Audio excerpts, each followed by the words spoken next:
Eyeballs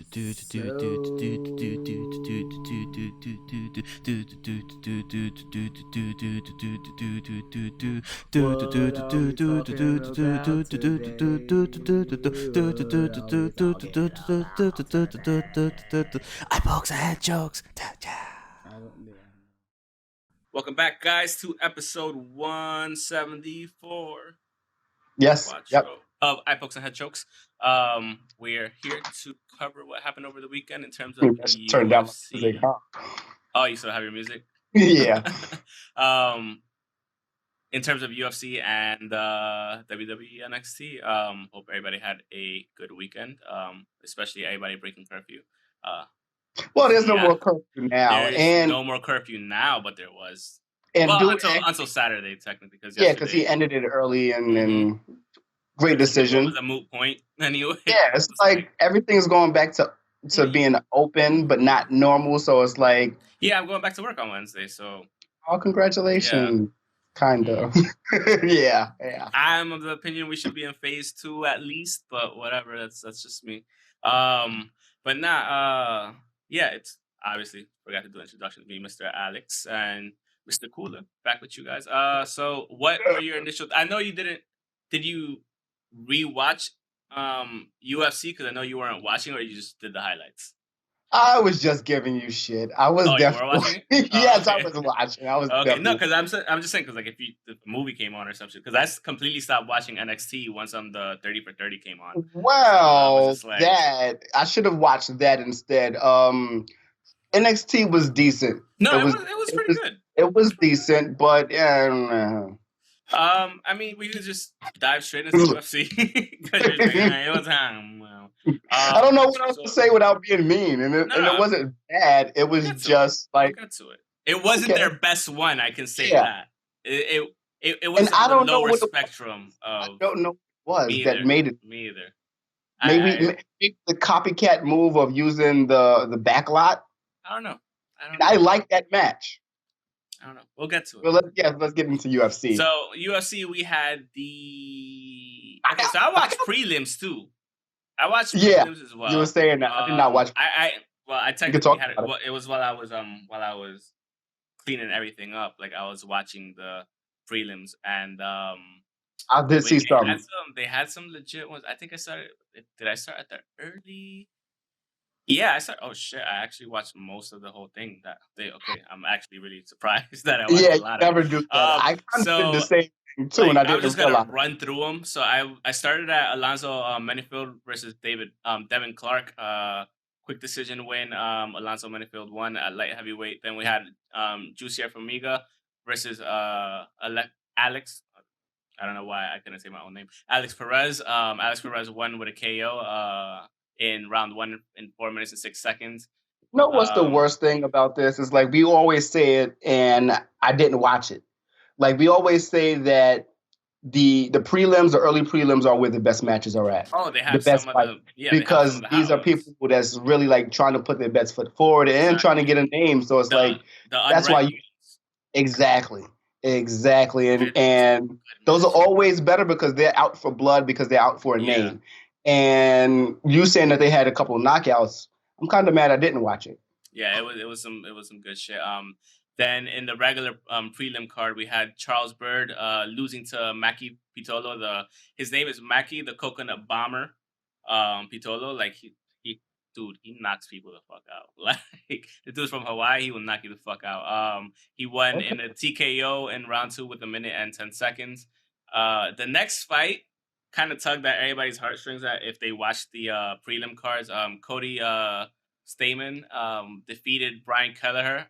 This is when I started watching. Yeah, unfortunately his brother, his younger brother, 18 years old, had just passed away out of nowhere about a week before the fight.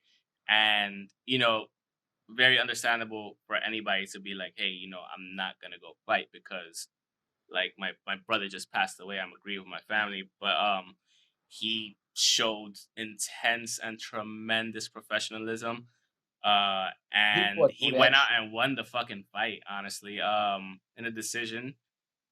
He practically won all 3 rounds, and it was the fight of his life, honestly, because like he went out there to fight for his brother because like he was like, my brother wouldn't want me to not go out and fight, and he put on the performance of his career so far. And that's what everybody said. And like, it's everybody was kind of pulling for him. Even I'm pretty sure even like his opponent, he said he was like, my condolences to his family, him and his family, because like losing your younger brother, I can't imagine. I don't have a younger brother, but like the thing is like losing anybody in your family and then you have to go out and go to work like a week later, like that would blow, like, and I can't even fathom that. And for him to have done it and won, and then you saw at the end like the pure outpour of emotion, he was finally able to breathe and let it just go. Burst out in tears after the last bell, and it was great to see, but at the same time it was still kind of hard to see. Going back to what was it? One of the fight nights in the last 2 weeks when I forgot the guy's name, but the other gentleman, he had his daughter had passed, and like it just goes to show like sometimes you need to have that moment of, okay, I need to fight, I need to hit something, I need to let this out in some kind of way. This is the best kind of work that they can do. Yeah. At least this is how I think about it. This is the best way. This is the best type of work you can do where it's illegal to get this frustration now. Yeah. So like it was great for him to have the win. It was great for him to let everything out, and like just seeing him let it out at the end, like, that's like just purging everything, and now you're finally able to actually go and be with your family and mourn correctly and whatever. So like congratulations to him and our condolences to him and his family. After that, we had Ian Heinznich. I don't know how to say his German last name, against Gerald Mearshart. He won in the first round with a KO. He just knocked the boy out. It was pretty damn good, and I was just a lot of this pay-per-view went by quick because of the knockouts. Like a lot of them were just flying forward because a lot of them were in the first round or second round. But it was a good knockout, if I remember correctly. And then afterwards, we had Alex Caceres versus Chase Hooper. Chase Hooper's like fucking 20 years old or 18, 19 or 20, one of them. I think 20. Alex, like, he's a young boy. Like, he has so much time left. You just dropped something. We don't know what it was. But he has so much time left in his career. He's only 20, and he was undefeated until that point. He was 9-0-1. And he took his licks, and, like, you're going to have to take those lessons. Like, he was facing a veteran of the ring for a while, of the UFC for a while, and it was a hell of Alex Caceres. He put all of his knowledge of veteranship and just threw it on Kid, and Alex was great. Chase Hooper didn't have any like responses because he was just like, oh shit, like if you get him to the ground, you could see he was perfectly comfortable if he was able to get him to the ground the few times that he was able to get him to the ground.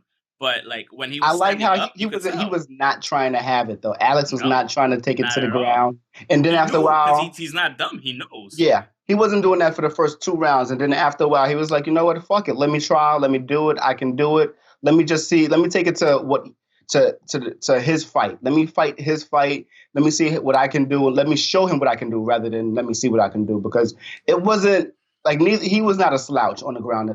It's just Chase is just so good, and you see him like I'm like he's trying to pull him with his feet, like, and that shows, you don't see like how good you are as like like that shows that type, like if you're trying to pull somebody down with your foot, just your foot, like your ground game is probably fucking serious as shit. So Alex Caceres, he game planned perfectly, did what he had to do, and taught Chase Hooper, the rookie, a lesson. And hopefully Chase Hooper, like, I'm sure he's gonna get better as he goes on, because he's only fucking 20. He's still growing, dude. And like, you can see it. And they were saying like they don't deserve. Not that they don't deserve, but they don't need to be in that weight class. They need to be heavy because they're so tall and lanky. They don't need to be featherweights. This is just who they are at this moment. Yeah. They have to climb up. They should be climbing up, and hopefully both of them will be taken care of as far as getting belts in every division that they actually conquer, because they just look. It was a good fight. That was pretty much my fight of the night without a knockout. Without a knockout. That's fair. That's my fight. That's my fight of the night. So I guess that's like my third fight of the night. Gotcha.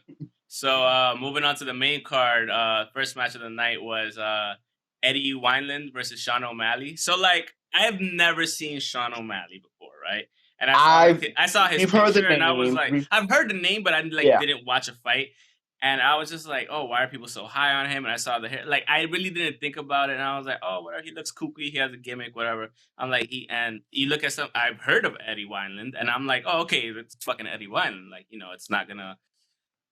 Yeah. I was sitting there. So I missed this match. I missed this fight, right? For whatever reason, I don't even remember why I missed this fight. I think I just went to the bathroom or started making some food or something, but I missed it. Next thing you know, I look at the screen. I'm like, why the hell is like who said Takashi can change his job title? Like, and then I'm like, oh shit, he knocked him out. You can't. You cannot do that. It was like. And it was beautifully done, and DC broke it down perfectly. He was like, DC is great breaking that shit down. He's great at breaking it down. He's like the greatest. He's John Madden. Like, yeah. He only failed once the whole night, which was hilarious. But like, and that wasn't even his fault. He was like, I missed it. But besides that, like, he broke it down perfectly. When he was going in, he kept noticing that every time he went to uppercut, he bit on the uppercut low to defend low, and he fainted. And just went straight across. Bro, that knockout was something. I think you're talking about the wrong knockout. No, it was this one. Sean O'Malley just fainted and just went. He fainted with the uppercut and caught him with the right straight across the. That was an uppercut? He fainted with the uppercut. He made it look like he was going to throw an uppercut. He put his shoulder down, made it look like he was going to throw. That was a hell of a haymaker. Fucking Eddie Wineland put down his guard and then caught it over the top.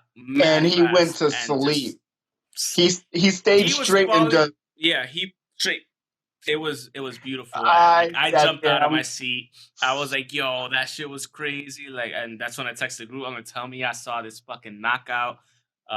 It was. I was nuts. So mad because I went to go take something outside. That's what the fuck happened. I went to go take the trash out, and immediately after I leave, I see this text.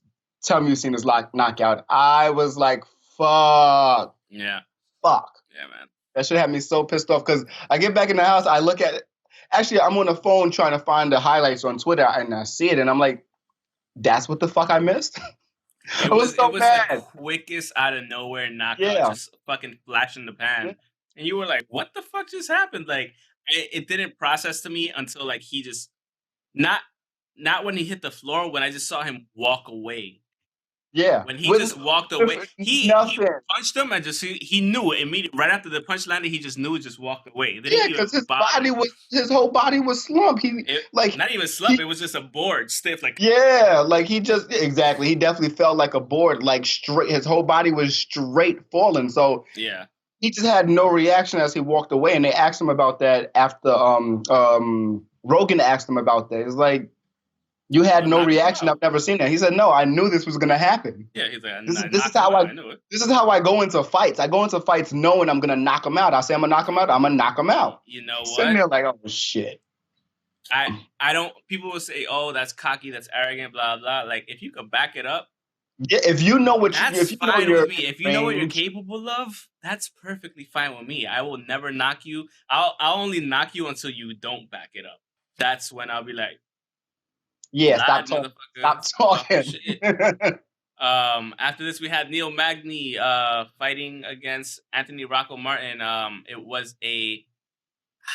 It was closer than I thought. I didn't think Neil Magny won by that much of he won by decision, all 3 rounds. They gave him 30-27, 30-27, and 29-28. I don't know what the other 2 refs were looking at that gave him 30-27. 29-28 was more accurate in terms of winning, but like I don't know. It was a good fight. Neil Magny, like he kept it on, but for the most part, I was just like, I don't know where the disparity, like how big of a gap, why there was such a big of a gap in terms of the scoring for those 2 judges. I just didn't understand. But it was a good fight. After that, and we had a lot of bantamweights fights because of Henry Cejudo giving up the title and all that shit and retiring and whatnot. So we have a vacant championship. After that, and they still calling him out. Exactly. After that, we had Aljamain Sterling versus Cody Sandhagen, and between these 2, they both acknowledged that whoever wins should go on to like fight, challenge for the title next. And that's exactly what Corey said after he got choked out. Go get that belt. Exactly. And like, like everybody was waiting for this fight. Everyone was waiting for this fight. And then we thought it was gonna be a hard hitting 3 rounds. Aljamain Sterling was like, nope. Like immediately, nope. That's the one thing about the bantamweights. Like they're so small that they're so like fast. Yes, they're so small. They're so damn fast. It's like watching it's like watching 2 spider monkeys fight. Yeah, it's so fucking fast. Crawling over each other and just. Yeah, it's like it's literally like watching Goten versus Trunks when they're younger, just fighting each other in Dragon Ball. It's just like it's like why they're so fast. even Goku and Vegeta was just like, what is happening? Like it makes you think like bantamweight. I think like I promise you, if Bruce Lee was a bantamweight and was alive today and in this division, like what was he? What was his weight class? I would say probably bantam or feather, honestly, because when you see how cut he was, how lean he was, and how fast he was, dude. Looked like he had no mass, right? Yeah, and I highly suggest if people have not seen Be Water on the 30 for 30 on ESPN, I highly suggest everybody watch it. I'll watch. No, I'm saying like everybody else, not only you, jerk. But yeah, like it. Well, shit, we're gonna talk about that on Friday. So. Yeah, eventually, exactly. After this, we had another bantamweight co-main event. We had Rafael Assunção versus Cody Garbrandt. With I don't know which one is the knockout of the night. Did they both win? Because I don't remember who won knockout of the night. Well, I would go with the Cody Garbrandt only because he knocked him out. I would pick that one, actually. He knocked him out, and the way he kind of launched himself off of like, I don't even want to say he launched himself off of the gate, but he didn't. But he was holding the gate, and then he never held the gate. So the thing was, so it was a great fight.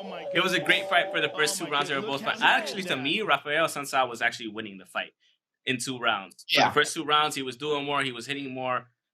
Cody Garbrandt looked active, but he wasn't hitting as much. But like you could tell, he was just waiting, looking for something. He was just taking. He saw something that he knew he could take advantage of. It's the science of fight. So at the end of the second round, he goes against the cage. 10 seconds left. You're like, all right, whatever. We're gonna go to round 3. So what he did, he went against the cage, never took his eyes off of him, which was fucking beautiful. And still paying attention to down, everything. Crouched down, put his fist right on like hip level, a little below hip level, and made it look like he was grabbing the cage. His hand was kind of open. It looked like he was grabbing the cage. He saw and never looked, like swung. He did a dip. And he noticed that, like, he said it. He was like, he kept biting on the dip. So I dipped, dodged it, and just what he did was because he dipped, his legs were in a spring. So him bringing up that punch with the full force of your legs behind you and just smashing the shit out of his face, that's what happened. That was like the greatest uppercut ever. Oh, yeah. It was a super Falcon punch, like, out of nowhere. And everybody was just like, oh, and it was like knocked him the fuck out. Right on the bell. It's crazy because it doesn't look like he put so much of himself into that he actually did. Yeah, and that's what it is. It didn't look like it was much, but like when you actually look at it, like you see the whole body mechanics behind it. Yeah, it was fucking. It's just what comes with a fucking uppercut. To me, it felt like watching an anime that I watched. It's called that I used to watch a long time ago. It's done now. Hajime no Ippo. It's about boxing. It's something similar to that. They showed a move where you spring from your legs, you drop down, and then you push up, and you just knock him the fuck out. And that's pretty much what he did. So when I saw that, I was like, he hit him with the gazelle punch. I was like, holy shit. So I was like, I'm bugging out. But no, that shit was crazy. And I was just like, I think I saw like fucking 4 or 5 great knockouts just alone in the whole night, which is awesome. Well, I only saw 2. And the bantamweight division is so much fun to watch because it's just so fast. You never know what's going to happen. They're the best because, you don't know what's going to happen. Fucking like, especially like around round 2 after they're like jumping around and just pacing and they work up a sweat. You don't know if they're going to be able to actually like jump on each other's back and choke the other one out, like what just happened in the match before. And you don't know if they're just gonna be that fast and just either run into the wrong punch or what. Because they're so fast and they're just so fucking active. They're so fucking active. That's why even what was last week I was saying, every match is pretty much good, great to watch except for the heavyweight match. But it's no matter where you go with weight classes to watch, it's all about the science. Yeah, it is. At the end of the day, it is the science. Yeah. And then we had the main event. Double champ Amanda Nunes, greatest of all time, defeated Felicia Spencer in 5. Really? Greatest of all time? Greatest of all time, easily, without a doubt. 11 fucking defenses. She makes people look like children. I'm sorry. Like, look, don't get me wrong. Felicia Spencer, for you hanging in there for that long, I thought she was gonna get dusted. I thought she was. I thought she was gonna get dusted. I was like, oh, she coming out to fucking queen. The only reason why I said she wasn't gonna get dusted is because she did have that fight against Cyborg before Cyborg left UFC, and she ate Cyborg's punches. Every single hard hitting one that would knock any other woman out, even a man. Like Cyborg could knock out a dude easy, straight up. Of course. She ate all of them and kept going, and she's game. And I like that about Felicia Spencer. She's fucking game, and she does not back down. You got to knock her the fuck out. And if Cyborg's punches weren't knocking her the fuck out, then maybe Amanda Nunes wouldn't knock her out either, which turned out to be the case. Nunes hit her hard with some shit here and there. A lot. It wasn't a lot of super clean hits, but when she got some clean hits, she fucked her up. And she were moving into those hits. Like, yeah, exactly. I don't want to say she was walking through them shits, but she ate them because she was just moving into them. And I was not expecting, like, I was expecting maybe a knockout, or maybe she was going to get tired and just get choked out or something, or just get gassed and you were going to be able to see it. But she didn't get gassed. She didn't get gassed. Felicia. Yeah. Oh yeah. She was tired, but slowing down a little bit towards like the end of the 4th and at the 5th round, and because you could see that Amanda Nunes, like, she started picking up. Well, that pace. 5th round makes sense. That's when she got the hematoma on the head. But you know what? Shout out to Amanda Nunes too, because like she could have kept fucking her up. Honestly, legit could have kept fucking her up, but she's like, you know what? I'm just gonna take it to the floor. There's no point to like. Yeah, she could have kept going for the head. Yeah, she's like. She had 72 hits to the head. Those were the stats. 74. Sorry, 2 more. Yeah. That's 74 hits to the head. Whew. It was really great. It was more than I expected too. I wouldn't have blamed the judges or the ref or even the corner on Felicia Spencer's side to like stop it after the 4th round, because she was just getting wailed on on the 4th round. After seeing that fucking hematoma, and that happened like in the last 15 seconds of the fucking 4th round. Exactly. So the thing was, like, again, kudos to her for lasting all 5 rounds. The fight could have been stopped, maybe should have been. Also, Amanda's a fucking GOAT. She makes people look like, all right, you want to go to the ground? Let's go to the ground, I guess. Like. She was dropping her like nothing. She was like, get out the way. Get out the way. She looked like this girl coming into WWE, Ronda Rousey coming into WWE, just fucking hip tossing people like nothing. Like, how she did Alexa Bliss and how Alexa Bliss got injured. Mm-hmm. Okay. But the other thing is, Amanda Nunes didn't like super injure somebody here. I mean, you're technically going out to injure somebody, but you're supposed to. You're supposed to, but. Well, you're not supposed to injure them. That's not the goal, to go out to injure people in the UFC, but you're out to win. Either way, but still, like, she just tosses people. You're there for first blood? Much of a beast. And she's a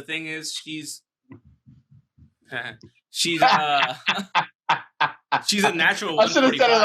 I should have said it like Frank from Sunny in Philly. You should have. She's a natural 145, dude. So for her to even go down to 135 again, like, it's gonna be a pain in the ass. But she loves 135 too. That's the thing. Yeah. So but at 145, she's just a fucking beast. Like, but then the thing is, like, who's left to fight her again?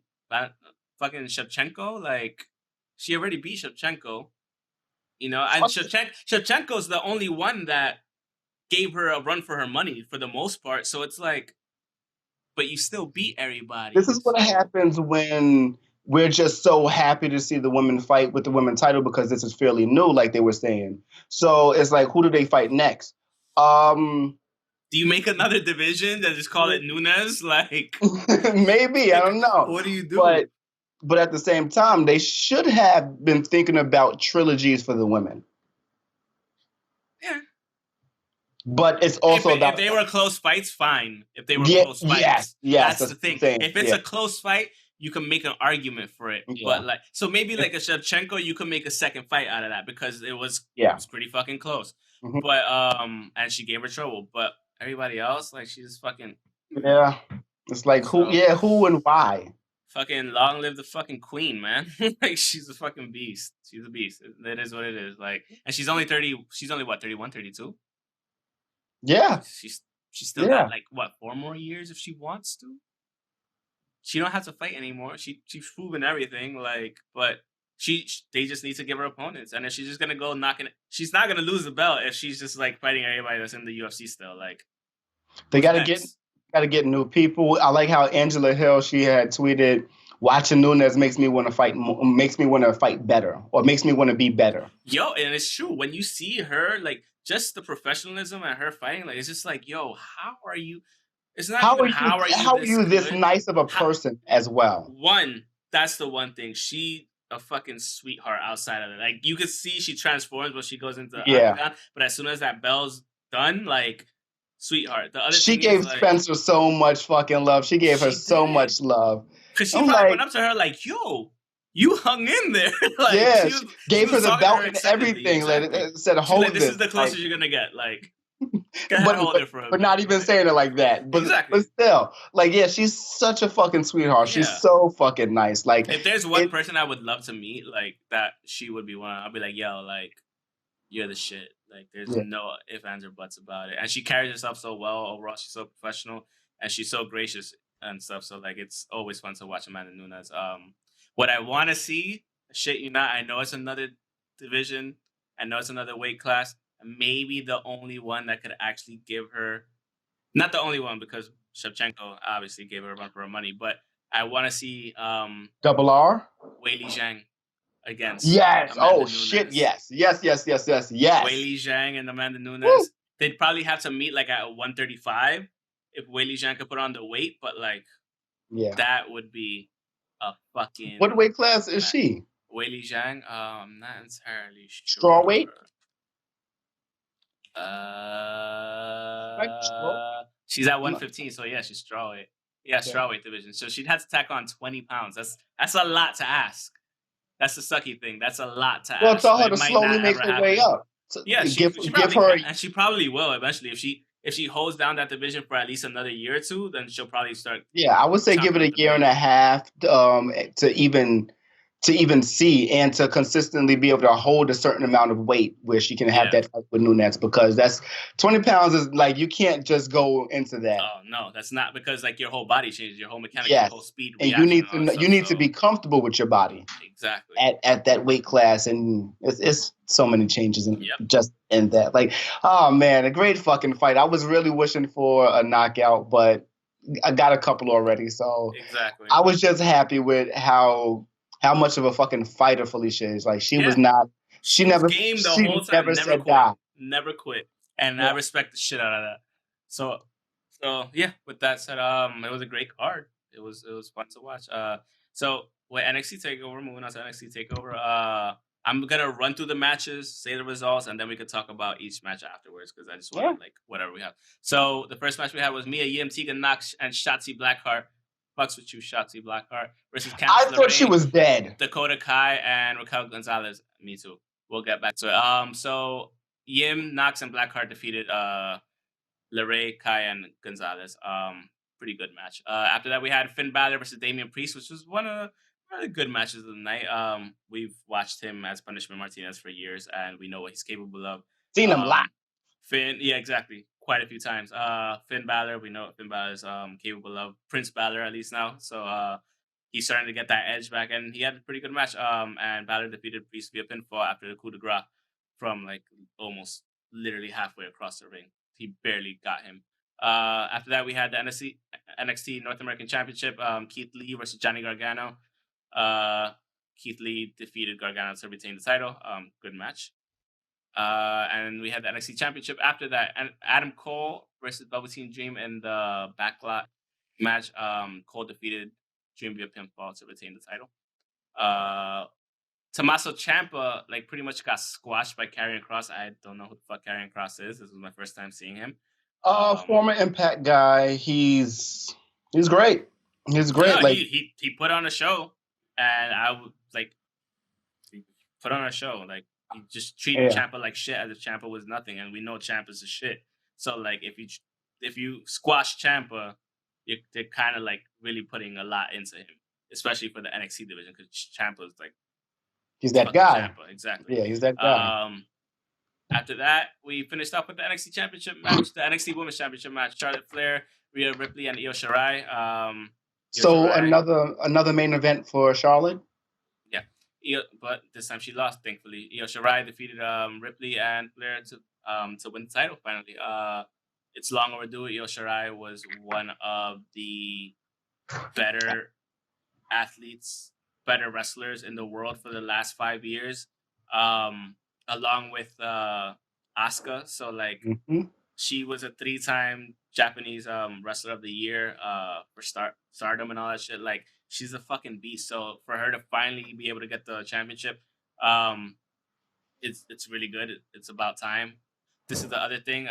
Just since we could talk about whatever now. The one thing that that does bother me though was, yes, I get wanting to have Charlotte Flair go back down and win the NXT title and whatever, but what was the point if she was only going to have it for one pay-per-view? You know what I mean? You took it off Rhea Ripley practically for no reason, other than to just have Charlotte Flair have another fucking championship. It's still NXT, and we don't know what's going to happen with Charlotte. We don't know if she's going to stay, leave, or just go to all 3 shows. We have no idea what's going to happen with her. We already know what it is. It's to get the brand popping. That's all it is. No, she's on NXT. But build the people you have there. You don't need to bring fucking Charlotte back. The only person I would make an argument is for eyes. Is Finn. But it didn't make me watch the NXT product. It didn't. I watched takeovers, but just not you. But you definitely know that there are some people that said, "Oh, Charlotte's gonna go. I'm gonna go watch." Charlotte is the champ. She's not just gonna go. I'm gonna watch. The other thing is she has been showing up with the title, making it relevant on Raw and SmackDown too. Yeah, which is a bigger thing, which makes a lot of sense because Rhea Ripley said it in the promo. She's like, "Oh, she's been taking the title here and there, blah blah blah." So I'm like, all right, that makes sense. So I want to see the same thing from Io Shirai, though. That's the thing. That's my problem. I want to see the same thing. If she was able to do that, if Charlotte Flair was able to do that and pop up on SmackDown and Raw and whatever, with her title and whatever, as the NXT champion, I would love to see a party on one of the big brands. I would love to see a party on one of the big brands for this happening. We have 2 Asian women who have the title. 3 if you count AEW, but as far as WWE goes, we have Asuka. That's right. Yeah, we have Asuka. Everybody's been tweeting, "Oh, the trilogy is." I didn't think about that. Yeah, they were saying, "Oh, the trilogy has the trifecta. Or the trilogy has happened. Now we can all celebrate." So I definitely like that. I would love to see, even if it is an interaction on Twitter, I would love to see that. But I would love to see kind of a party as well that goes for maybe on NXT rather than, or maybe just on Raw, because Asuka's a Raw title holder. I would love to see her bring her on a show and just say, "Hey, congratulations." That would be cool. It's not gonna happen. It'll be cool. I would prefer it. I would love to. I'm just saying this. It would be great to see that on both shows. Congratulations, welcome to championhood or whatever you want to call it on Raw, and then. Or if Asuka just shows up on NXT and I would love both. Yeah. Let her have a regular ceremony on NXT and just have Asuka bring her out on Raw. Because honestly, at this point, if people are showing up here and there on different shows, people should just be able to show up on different shows. Like I never you should be able to be invited. I still don't and that's the other thing. Like I still don't understand the reason for the fucking split. Like, gives a fuck. Like it's because of networks television. I understand that, but like it's not even only that. I think it's more so based on the talent, because a lot of them can't utilize talent. They're going to want to utilize them for all shows, like how we have Charlotte popping up on 3 shows. Great for NXT, but why use her when we have 10 women over here and 10 women over here and 15 over here, and certain ones are being utilized on every show and certain ones are not being utilized. A certain amount of talent is not being utilized. So I get it, but you should be able to play the background on another show too. Yeah. What did you think about the other production match that we got once again? I like it. I think it was that good, honestly. It was. I like the gimmick of it. It wasn't one of the better ones. I'll say that. Yeah, it was a decent match. I like it based on being out there once upon a time in Full Sail's backlot and just seeing how amazing it is. Those doors have never fucking open. Never, ever. So it was great to see when Adam Cole came out of nowhere and just blasted him with the fire extinguisher. And it was just great to see. It's like, oh shit, I've walked this way numerous times to go to E's crib too. Like I would walk through there just to go to E's crib or just to go back home and shit like that, depending on what time of day it was. But it was great just to see that version of the backlot, like just the use of it. Even during the promos, the backlot that they use. It's a lot that you can actually do with a Full Sail if you know what you can do, or if you're just capable of it. So the promos were great. The match was pretty good. It was pretty decent. I just like the whole aspect of it. I like how they utilized the backlot. I think it was a little bit too soon to be done after AEW did their Stadium Stampede. They should have gave it some time, but at the same time, no matter what happens, when it happens, it's going to be like, oh, it's a copycat move in this era of utilize what you have, because there's nothing there. There's not much. You have to utilize that idea of a barroom brawl, or maybe like whatever it is, just using outside sources that have no crowd. So I like it, but maybe too soon. Like, it was decent for me, but like I just felt that I couldn't put my finger on it, but there was something missing. I'm not entirely sure. I'm not entirely sure if it was me, like, it didn't seem that produced to me. Like, watching it, it wasn't that produced to me.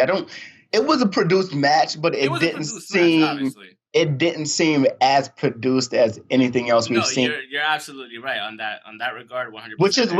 Which is kind of a good thing. I don't think that's what it was. I can't pinpoint what it was that was lacking in that match. Maybe, honestly speaking, for me, I was just like, maybe he should lose it. Maybe he shouldn't lose it. He's had it for a year, yes. And he just resigned for a couple of more years, I believe. Oh, he did? Yes. It's the smartest thing for him to do. I'd rather the elite, the complete elite, be spread out through every last brand until necessary. Like, there's really no reason for anyone. We don't really need that many more people in AEW. Certain names we do, certain names we don't. I would love to see them like doing this there, doing this together. I would love to see it, but I don't want to see Adam Cole in AEW, because what title does he go after? What title? Not even what title does he go after. What title does he get? It's too soon for it. They already have like. Do you think that AEW should add one more title? 2 more. 2 more. Maybe 2 more. Most definitely a 6-man tag title. Oh, you don't need a 6-man tag title. You don't. You don't need a fucking. You don't need the never open weight 6-man tag title. You don't need that. You don't need it. You have one of the best. Maybe maybe what you can have is a junior heavyweight tag team championship, just like they have in New Japan. They could take that type of style, and maybe they could add a never open weight championship, that type of style thing too, to AEW, and then you have 3 tiers in singles and 3 tiers in 2 tiers in tag, and then you have enough to spread around. Not a trip. I get what you mean because there's a couple of factions here and there to have the triple, but it's just like, no time soon. You do have to remember that they're coming out with a second show around, I think maybe end of the year, maybe next year. Maybe they could have a title for Dark. Yes. Yeah. And the Shadow Championship. I don't fucking know. I don't know what to call it. Something. No, but I do see. If not one, I see one more title happening before I see actually two. I'm just saying I would understand if we got two more titles. They at least have a roster of about 45 people at this moment. Everyone deserves a title. Everyone deserves a really good shot at the title, at least too. Yeah. Yeah, because we have Mark Quinn going up against Cody this week. So it's a lot that they can do. It's a lot of people that deserve and need to have certain things that's not going to have it in the first 2 years, honestly. I mean, since we're on AEW, just real quick, are any last thoughts on NXT or any other thoughts that you might have? I like the Karrion Kross match. It was nothing extra. It was pretty decent. Straight to the point. Yeah. Shit, that was only 6 minutes. You said squash. I didn't realize it was only 6 minutes. Keith Lee and Johnny Gargano. I like the pounce spot where he put him through the plexiglass. That was nice. Other than that, nah, I just thought, like I said earlier, I thought Shotzi Blackheart was dead because of the spot. Her moonsault that she kind of missed that turned into, it was a botched moonsault that kind of turned into a Darby Allin-like coffin drop, something, and it just looked bad, her landing. Oh, real quick, there was a spot with Io Shirai where she jumped off of the top of the house, and like she did a crossbody dive and shit, but her head hit the floor nonetheless. Like, and I'm like, how hard is your fucking head that you didn't even seem dazed? You just went poop. And we're like, okay, good. Yeah, she definitely did not have. I was like, if that was me, I'm Salvadorian. We have hard heads. Like, I'd have been like, but something. No. Immediately, I'm like, I don't know. It kind of looked protected. It didn't look like her face hit first. If you look at it, her face hit first. Her forehead hit first. That was the first thing that hit. Okay. Like, her hands were supposed to cover, but her hands just were over here. And when she fell, she went pop. So I don't know. But I don't know. Maybe. I don't know. I think Rhea Ripley's hand may have gotten away a little bit because I did see it. I did notice that as well, and I'm like, oh shit! I did play it back after, and I'm like, maybe, but maybe not. I don't know. I give the pay-per-view like a maximum of 7, probably 6.5. Decent. 6.5. That's what I'm saying. Maximum 7, probably between 6 and 7. So 6.5 might be the actual. Other than that, there was nothing. 100. No, I'm kidding. Out of 100, 60? 65. 65, same shit. But yeah, back to AEW. I don't know. Like, as far as the titles go, I want to see. It just makes sense to have 2 more titles. What we have? We have 2 men's tag to go as well, and then the women's 7 titles, 6 titles wouldn't be so bad. I'm pretty sure we should probably have a women's tag eventually as well. Yes, yeah. And I'm just thinking, just based on having 3 shows, I count Dark as a show. Dark is a show for sure. It is definitely. Yeah, they changed the not the order, but they changed the not even the quality, the match types to it sometimes. Like sometimes it's 1 match, sometimes it's 3, but that's been basically because of the pandemic. So we never know what we're going to get. Did Billy Gunn have a match on Dark? Yes, he did. Exactly, yeah. Yes, really good match. But I don't know, like even with him, there's so many people that doesn't seem to be getting time or just not being utilized. Like everyone's hating the way that Shawn Spears is being used. I like it. I kind of like it.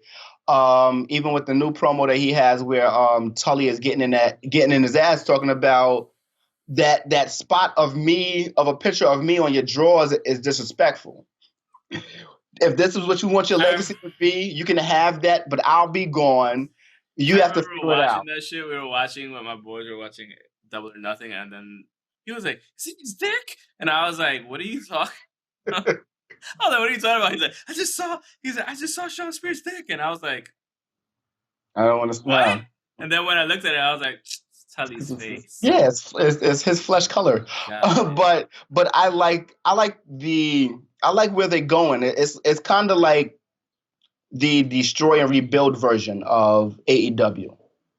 Like he's had pretty decent matches. He doesn't have the worst record. He doesn't have the best record, but he has a record of winning good matches, losing some bad matches, and his promos, like he's not a jobber. He's still being utilized on TV and on pay-per-view. He's being utilized. And you have to realize just the fact that when it comes to someone who's been away for a while that know that they can still do it, they might still be a little bit jaded of saying, I just want TV time. I know the motto of the company. Everyone's like fresh. Let me put some people over. Let me put some people over and let me get my name back out there. Let me see how people feel toward me. And that's where we're at now. He has a new gimmick coming up. I'm guessing is still the chairman, but I think he has like the black glove thing that they were doing back in the day from like NWA and WCW. So I like it. I like where they with what they're doing and how they're rebuilding people.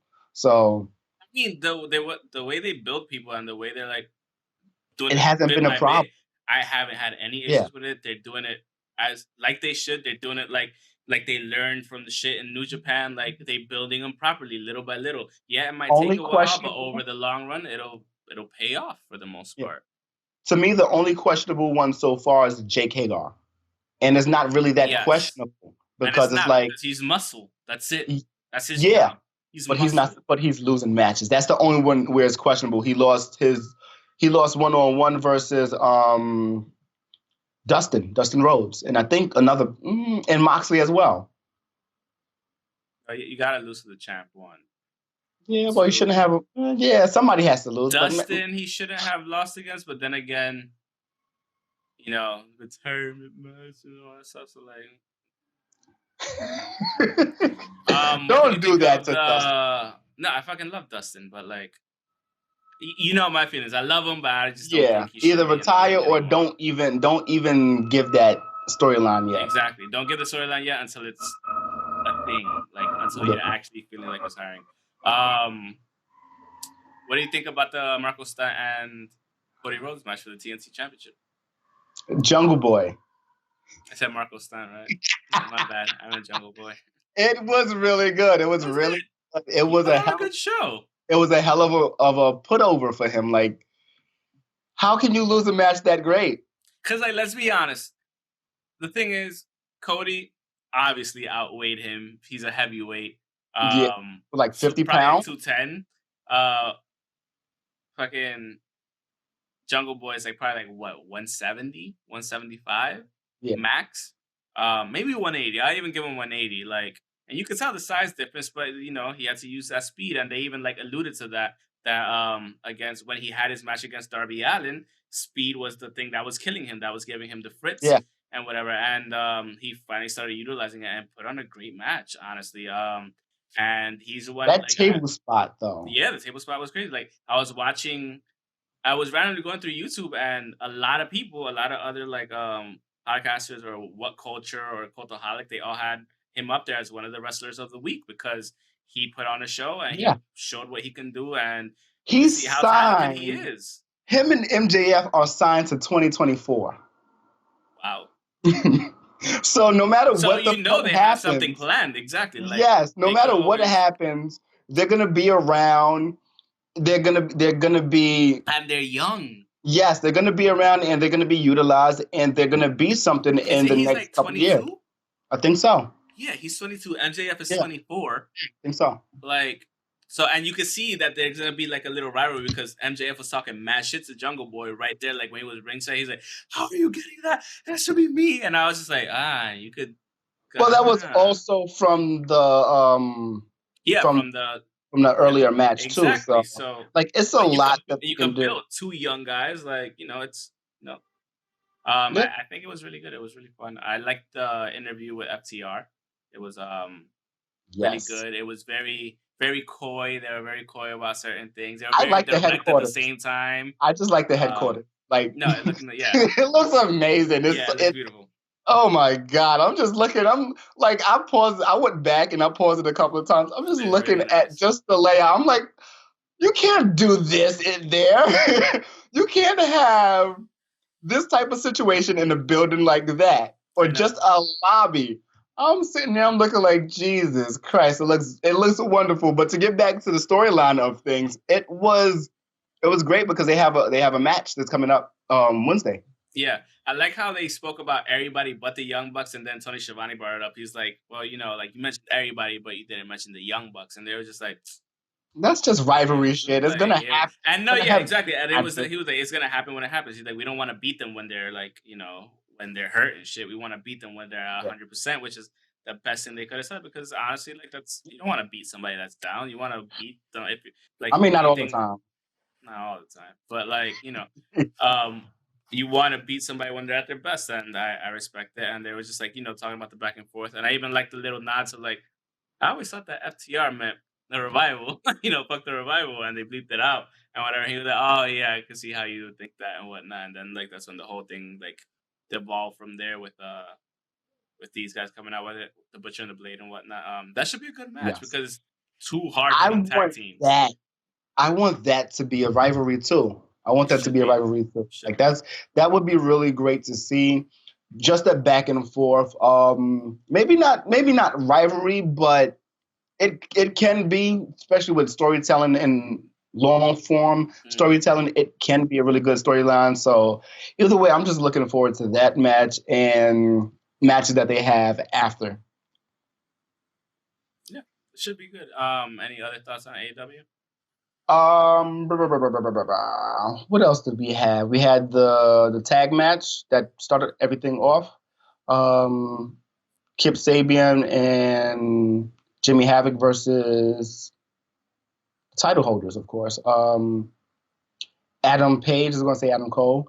Adam Page and Kenny Omega. It was pretty decent. I don't know. Like, it was pretty long, but I don't know. It was a good match either way. Like, it's nothing too spectacular. Just really, really, really good storytelling for an opener. Also, the Jericho and Colt Cabana match, really good. That one I skipped over it. I should have probably watched it. But I was just like, I don't know. I don't know why people like Colt Cabana. I don't know. Grassrooting. That's what it comes back to. Okay, that's fair. That's what it comes back to. That's fair. He's different than what he used to be, but at the same time, he has that friendly attitude where it's just like he's playing with you throughout the match, but he's like the playful dick. He's like the playful dick. There's just like playful dicks. I got it. This is the month to say that. but yeah, like he's just that guy where he's just so lovable. He doesn't seem like he's being an asshole to you, but he's being an asshole to you, especially in the ring. So that was pretty much, I don't want to say my match of the night, but it was definitely a good match. It's always good to see Jericho in the match. Yeah. And it's always good to see Jericho fight someone who he hasn't fought before too. Exactly, and that's what AEW like gives them the opportunity to do. There's so many people to like fucking fight. I like that. I like the fact that, and this is the one thing I do like about AEW over WWE and Wilkins. You can talk all the shit you want. Honestly, you can. But the thing is, like, you're always gonna talk this shit. I know. I just don't know what it is. But like, honestly, he doesn't like youth. Next week, this Wednesday actually we have or when this debuts today, whatever, which will be on Wednesday. You have, like you mentioned before, you have Cody versus what's his kid's name? Marcus Quinn. Mark Quinn, and part of a tag team. Yeah. just because you're part of the tag team doesn't mean you can't be in a singles competition to try to win a championship belt. And I don't understand why WWE doesn't look at shit like that. Like, yes, they're a tag team, but they're also just a regular wrestler if they want to be. Like, they don't have to be pigeonholed They into being only a tag team. They only do that when they're trying to further the tag team storyline. Yeah, and that's you know how fine. that goes. It's like one Uso versus one New Day member. Yeah, but like at the same time, it's like, why can't Jimmy go for the Intercontinental Championship whenever the fuck he wants if it's an open challenge? Or that's my thing. Like for the U.S. Open Championship, like when not U.S. Open Championship, but when they have the U.S. Championship and they say, "Oh, it's an open challenge to anybody," like, I never see any tag team people just come out of nowhere like, "Yo, I'm gonna go for that." Like I'm gonna try to go get it. And AEW is already showing that, and they're already even showing that outside of just even a championship match, like they could hang 1-on-1. Like how many times have we seen Ray Phoenix 1-on-1 already? Like Ray Phoenix was fucking Super Campeonato like of AAA. Like like that's a big fucking deal if you're the main man in AAA, and so he's clearly, some people are not only limited to tag team, and that's what I like about AEW, the fact that they're doing that. Like, hey, it's really smart. You're part of a tag team doesn't mean you're not your own wrestler and you can't go for things you want to go for. So it's really smart because like especially now you have to utilize who you can utilize. Like everyone's not willing to wrestle. If they're willing to wrestle, let them wrestle. However makes sense to this person's storyline or career. And I think most of the AEW people are game to wrestle. Like, yeah, of course we're living in this world where we have to be careful. I don't think there's this pandemic. I'm not sure, but I don't think Nyla was really that willing to wrestle. And that's fine. And that's the reason she lost the title. And she realized that, like, hey, if I'm going to be the women's champion and I have to show up and I'm not going to wrestle and I don't feel like showing up because of the virus and all that stuff. Yeah.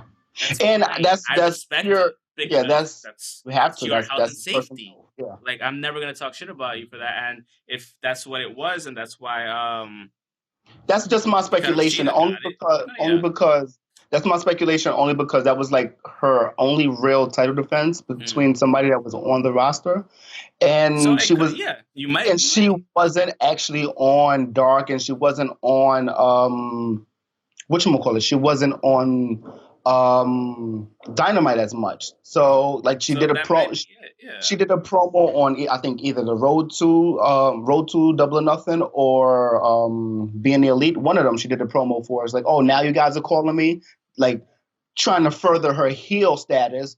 And she did it. She's had three matches. She had Big Swole, she had the Double or Nothing title match, and she had a match where she fought a jobber. So maybe not completely resistant to fighting, but just very wary. Maybe she's very wary, which is smart. Everybody should be careful. Exactly. Everybody, like I've been told by people like, oh, I'm thinking of taking a flight to Tampa. I'm like, all right, but guess what? If you're going to take a flight to Tampa, or if you're going to take a flight to Miami or anywhere you're going, if you're coming from New York, guess what? It's a problem. Yeah, those 14 days. Do you have those 14 days? You don't have those 14 days, and then when you come back, days. There's another 14 days if you're going to work and shit. So it's like you don't have like you really got to think about shit. So I understand if that's the reasoning. Fuck it, I understand that. And if she understands, like, hey, if I can't be the champion, if I'm not gonna show up, that's also a thing too. But like I said, most of them seem game to perform. Honestly, you see them on Dark, you see them on Dynamite, and you saw them in the paper. Exactly. So. Yeah. Speaking on health, one of the referees, pretty much, I forgot who it was, but he pretty much gave Cody some shit for bleeding. Yeah, we shouldn't be bleeding right now. Cody is Cody. I know, and I even texted that, like saying something about he had to bleed. I'm like, of course Cody's bleeding, but I'm just like, now's probably not the time to do it. I understand you're going through all your safety. You've checked everybody, temperature checks. You've gotten no positive results. I get that, and it's great. But still, opening up yourself. That's an open at this moment. Yeah. If what they're saying is true, that the shit hangs around in air for at least 3 hours. Yeah. Open, you probably shouldn't do that. I know. Even if you stitch yourself breathing, up, still. Yeah. You're risking not only yourself but everybody at that point, because the other wrestler, because he's touching that blood that gets, unfortunately, maybe might get absorbed to the body, whatever, through a pore or whatnot, or through a cut he might not know he has. So it's like, it's I It's the agree. worst kind of infection ever. Exactly. Fucking, oh god. I agree. So, but yeah. I do want to talk about why can't I talk right now? What is Brody Lee's faction? The Dark Order. Jesus. After the Colt Cabana and Chris Jericho match, Brody Lee pretty much popped up in Colt Cabana interview, basically because Colt Cabana has lost a couple of matches. I think it's at like 3 at this point. Basically gave him a bottle of water, and I think last week, the guy that we was always seeing in the promos with the suit jacket, he gave him a card after one of his matches. So that's something I'm kind of wary about. I kind of want to see that. I want to see certain people go over to the I kind of want to see Hale. Yeah, I want to see Hale Colt Cabana. I want to see how that works. I wouldn't mind. Now about Peter Avalon and Brandon Cutler, I don't know. I'm tired of them already. I'm tired of they are battling for who's the worst loser at this point. Like, that's the storyline. They both have, I think, either 12 or 13 losses, and Peter Avalon keeps calling him or keep popping up on Being the Elite or wherever, saying, "Oh yeah, you're a loser, you're a bigger loser." I'm like, keep that on Dark or something or whatever. Agreed.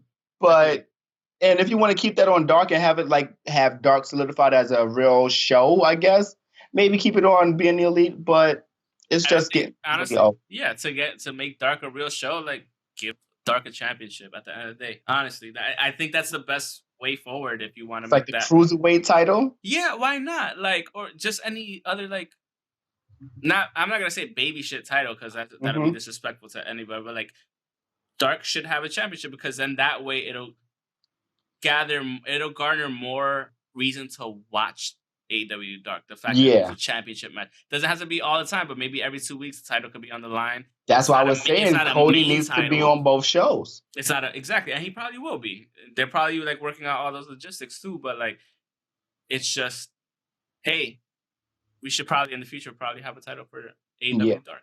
It would make sense to me, at least. Yeah, it would definitely make sense. Preston, who was known as 10 of the Dark Order, he's injured. Something happened with his arm. I'm not sure exactly what. I didn't read into it, but I know he's injured. Him and Jinder Mahal is going through another surgery as well. So that's a thing. What else do I have here? Do you want to talk about? Oh, Jim Ross said that once upon a time, before the pandemic, there was supposed to be some live shows happening. Some just it's supposed to be some live shows. Yeah. Okay. Which they actually really do need. We've spoke about this as far as I don't want to say technique, but just the way they work. People work together. Even a tag team.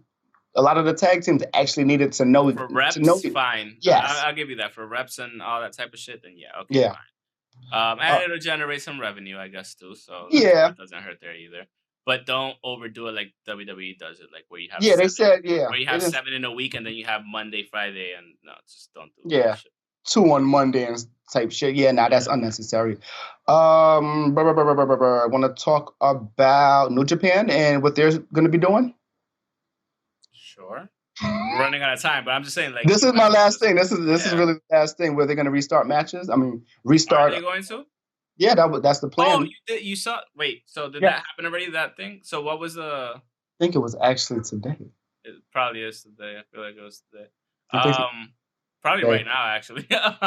Most likely. That's they're planning on restarting little bits here and there because Naito was like, "Yo, I'm gonna go defend my belt elsewhere. If you're not gonna, if I can't defend let him. They should let him do it.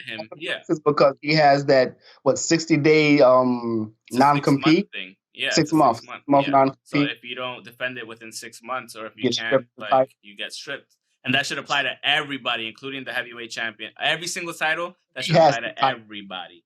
Huh? No, I know. He has both. He's Naito 2 belts. But no, yeah, it should apply to. It should apply down all the way down to the never open weights. It is what it is. So why not open it up a little bit to have them, if they want to come to the U.S. and defend them, let them come to the U.S. and defend them. why the fuck not? What does it hurt you? It gives you more exposure in the long run. So exactly. Like that's what it comes down to, where it's like, okay, you have to utilize your partnerships in a certain type of way, and be able to utilize them more than just having their people come to your shows. Let your people go to their shows. Let your people defend their titles on your shows. Maybe even lose, and just have more partnerships. Like, oh shit, I'm over here knocking on the mic. But we've been talking about, for like the last 2-3 years, maybe since the beginning of the podcast, we've been talking about cross promotions. This would be the time to do it. Yeah, this is the time to get over your baby bullshit, like butt hurt stuff, and just start working together. There's more money involved for everybody. Everybody's gonna make so much more money. It's gonna be so much better for everybody involved. Like, get off your fucking high horses. Just you know what would be good about this? And New Japan at one point, and just call it a fucking day. Stop being bitches about it. Both sides. Even the thing about that is there's no reason for not to. The thing about that is, I think somebody's gonna feel disrespected about who's fighting who when it comes to I don't care. Yeah, they have to. They gotta talk that shit up and just fucking just do it. Yeah, you're gonna tell me you're gonna let being butthurt be in the way of making more fucking money? Get the fuck out of here. Yeah, because guess what happens? At the end of the day, it's always about making money. I'm sorry. Yeah. And that's why New Japan is starting to do live shows. Bushiroad, they said they're gonna do live wrestling matches. Not live, but no, I know what you mean. But live, but not crowded. They're not gonna have any crowd. They're doing. Honestly speaking, the fact that they're not doing the fucking no crowd shit is actually pretty surprising, because I would have thought they would have done at least some of it. The crowds are quiet already anyway. That's my point. And honestly, no disrespect to that, I love that. Sometimes I love it. I do, because you can hear everything. We sit in fucking Legends and watch wrestling together with everybody there, the same way that New Japan watches. Like, it's just in a bar, exactly. I mean, we don't. Sometimes we clap, sometimes we don't. But still, it happens that way. So, like, they should really. That's why I was so ready to be there, quiet, like that's the Courage Genesis, like. And then just exactly. Yeah. Or yelling like with everybody, like, just But I think it was supposed to be today, but I can't find it for whatever reason. I don't know what's going on. I'm on their YouTube. I don't know. I can't find it. I just hope they get started back up soon. We got robbed of the Super J Cup, the New Japan Cup already. We're probably gonna get robbed of the G1 Climax as well. Which hurts my fucking heart, because I love watching those. And that's the thing. I just love watching those tournaments. Like, we're probably not going to have... Wait, Dominion is going to be actually later this year. They said it's going to be... They initially had it for August, regardless, this year. Certain things cannot skip a year. Certain things cannot skip a year. If this would have happened... You can't skip the G1 Climax. You have to have the G1 Climax. Exactly. Like, as soon as everything goes back to normal... But G1 Climax was going to start later, too. That's the thing. I remember when they did the initial thing, they said G1 Climax was going to be like September? August, September. Yeah. I remember, because we were really super fucking confused. And we're just not going to get our Madison Square Garden one. Yeah, that's just the man. Honestly, 2020. honestly, between 2020 and MSG, fuck them both. But that's a conversation we can have at another time, because MSG is just the people in charge of MSG looking like dicks at the moment. But that's what we have. Well, we can't do it, but that's what we have the Barclays for now. Like, they're pro everybody. So. If only we need another fucking stadium or arena out here in New York City. If NYCFC put their fucking foot on the gas and actually got their fucking stadium, it's another. Between that and fucking Yankee Stadium, they need to utilize that shit too. That's what I'm saying. That parking lot across the street from Yankee Stadium is in fucking debt by hundreds of millions of dollars, and the city doesn't do shit about it. And if you just put the stadium there... Wait, stop. We have things we have to do and try to get that to happen on our side. Everybody's been telling them for years. We have things that we can do on that side. We can help people do stuff like that. Yeah. Is that all we got? It's not Bailey 2 belts. It's Bailey Dos straps. I don't give a fuck. Bayley has Congrats, and it's great for them. And I like that they were talking shit. And we're like, ha ha, oh my god, we're crying now. But like, I give them. I like that she went back to that. The photos that everyone was saying was actually happening. Like crying with the belts. They should have done that. That would have been that'd have been funny. So, but no, good for them. Congratulations to them. I'm actually happy that she's a double champ. I am too, and I really hope that they actually do reenact those rumored pictures, those rumored moments. I swear to God, I hope it happens. I would put the old ass clip. You mad? With the flick. Yeah. Yes, definitely. Yeah, I would. As much clickbait as we get from WWE and certain people in wrestling in general, things like that need to happen. Where it's just like, you guys were talking shit for a whole year. You hate Sasha for this for no reason, whether it happened or didn't happen, or she bitched, or she went on her vacation and everyone's hating that she's on vacation and putting words in her mouth. I would love for that to happen right now. I want a fucking vacation. Did I go on though? I mean, we all kind of did, but not really. Like, it was the worst vacation ever. It's like the world is crumbling and we're just like, oh, no work. Put your feet up. Kind of. Maybe you can. Maybe you can't. Either way, that is the show. Fuck 2020. With that having said, like you said, it's the show. You can follow us on Twitter at Pokes and Chokes, myself at _Mr. Alex25 _ the guy on the other side at NUW. I don't know. That's so wrong. NU _ KEWLA. Facebook.com/Pokes and Chokes. Instagram at Pokes Chokes Podcast. You can listen to us on Stitcher, on Spotify, iTunes, Google, and Transistor FM. But yeah, that's the episode. Thanks for watching, and we'll get to you guys. I really want to know where this New Japan thing is at. All right, we're done with the show. Okay, bye. Say bye. Bye.